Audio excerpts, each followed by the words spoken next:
La Banque mondiale va consacrer 530 milliards de francs CFA au financement des projets de développement au Niger, selon un communiqué du ministère du Plan du pays. Ces fonds devront servir, entre autres, à faire la promotion des opportunités en faveur de la jeunesse, des femmes et accélérer l'inclusion financière dans les zones affectées par les conflits. Des actions en faveur de l'environnement seront également menées.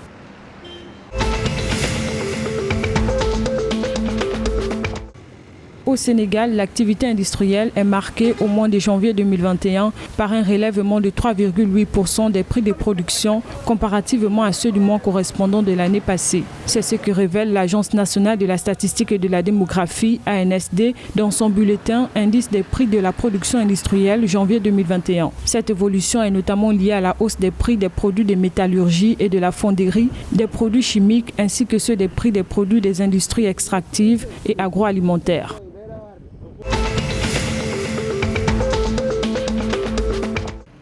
Le Mali compte tenir le chronogramme de la transition. C'est l'engagement réitéré par la délégation de Bamako à Lomé lors de la deuxième réunion du groupe de soutien à la transition au Mali tenue le 8 mars 2021. Ainsi, la présidentielle est maintenue pour se tenir dans un an, c'est-à-dire en mars 2022. Pour l'instant, la question de qui sera candidat n'est pas encore à l'ordre du jour, a indiqué le ministre malien des Affaires étrangères, Zeyni Moulay. Notons que cette rencontre a permis entre autres d'aborder la question des conditions de paix, de sécurité et de stabilité dans le pays.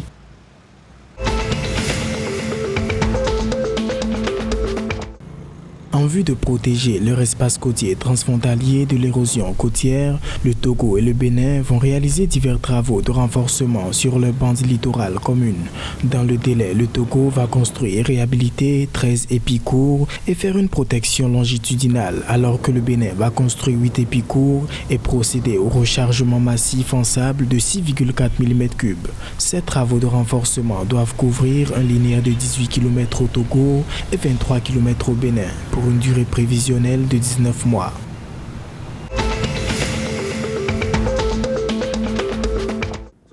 Le Burkina Faso met en place un numéro vert pour dénoncer les violences faites aux femmes dans le pays. Selon Laurence Marshall Ilboudo, ministre de la Femme, de la Solidarité nationale et de la Famille, ces violences concernent toutes les couches sociales. Une fois que leurs violences sont dénoncées, les victimes sont entièrement prises en charge. Le ministère de l'Action humanitaire du Burkina Faso révèle qu'en 2020, plus de 120 cas de viol, 43 cas de coups et blessures volontaires et 18 cas d'enlèvement de filles mineures ont été traités par le tribunal de grande instance de Ouagadougou.